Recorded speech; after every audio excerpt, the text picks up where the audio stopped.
नमस्कार प्रिय विद्यार्थियों, जैसा कि आप जानते हो नवोदय से रिलेटेड इंपॉर्टेंट क्वेश्चन सीरीज चल रही थी मैथ की, जिसमें हमने इससे पहले अभाज्य संख्याओं के बारे में काफ़ी कुछ पढ़ा था, जिसके अंदर अभाज्य गुणनखंड से लेकर के उनका योग, उनके कितनी संख्याएं गुणनखंडों की, उस पर हमने चर्चाई की थी। आज की वीडियो में हम उसी प्रकार से इनका क्रम को आगे बढ़ाएंगे, लेकिन आज की वीडियो में हम सम और विषम जो गुणनखंडों की संख्या है उनको भी ज्ञात करना सीखेंगे साथ में।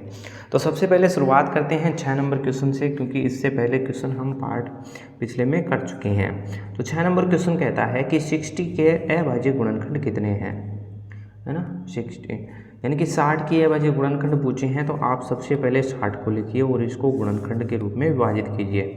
तो सबसे पहले ये अभाज्य संख्या 2 है, इससे भाग दिया तो ये आया 30। फिर से जा सकता है तो हमने फिर से प्रयत्न किया तो यहाँ पे आ चुका है 15। इसे नेक्स्ट अभाज्य संख्या है 3, तो हमने इससे विभाजित किया, आ गया 5।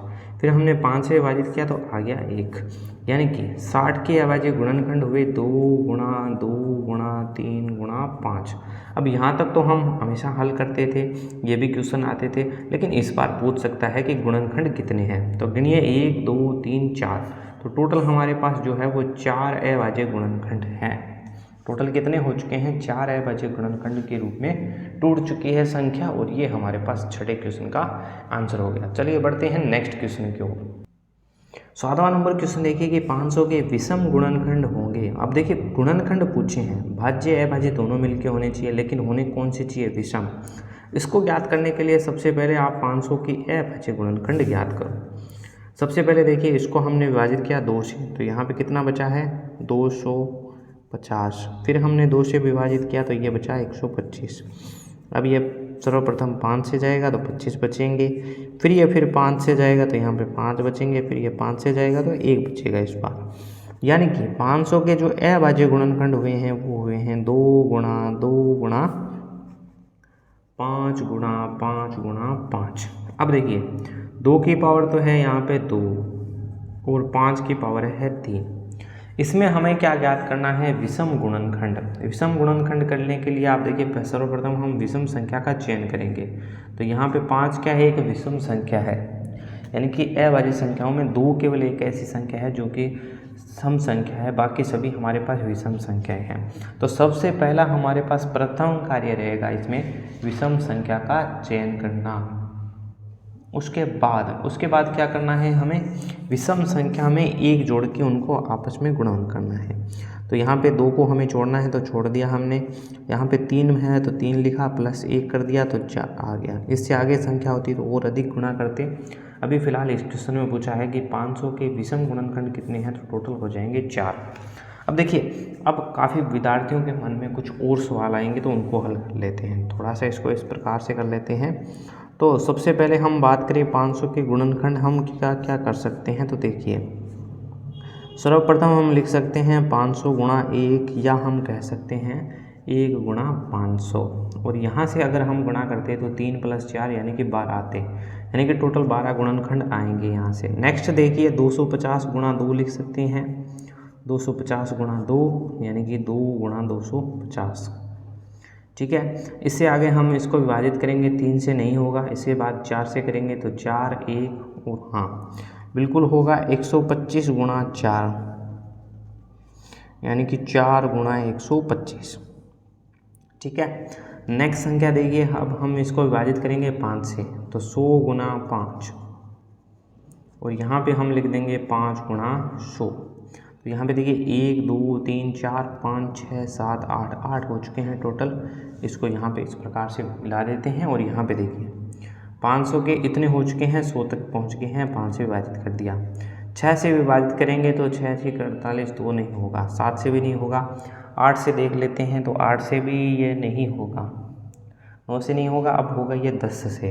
तो डायरेक्ट 10 से करेंगे तो यहाँ पे लिखेंगे 50 गुणा 10 और 10 गुणा 50। कितने हो चुके हैं? अब आप देखोगे 1 2 3 4 और 5 हो चुके हैं, कितने? 10 हो चुके हैं टोटल। एक लास्ट संख्या बची है जो हो जाएगी हमारे पास 25 गुणा 20। 25 गुणा 20 हो जाएगी, यानी कि 20 गुणा 25 भी इसको लिख सकते हैं। तो ये टोटल हो चुके हैं 12। अब इनमें देखिए सर्वप्रथम हमारे पास आया था 1, उसके बाद में आया था हमारे पास 2, फिर 4, 5। उसके बाद में आप देखोगे 5 के बाद में आ चुका है 10, फिर आ चुका है 20। फिर आप देखोगे प्यारे विद्यार्थियों तो हमारे पास 20 के बाद में है 25, फिर आ चुका है 50, फिर आ चुका है 100, फिर आ चुका है 125। फिर आप देखोगे तो यहाँ पे एकदम सही दिखाई दे रहा है ना। 125 के बाद में आप देखोगे 250, फिर आप देखोगे 500।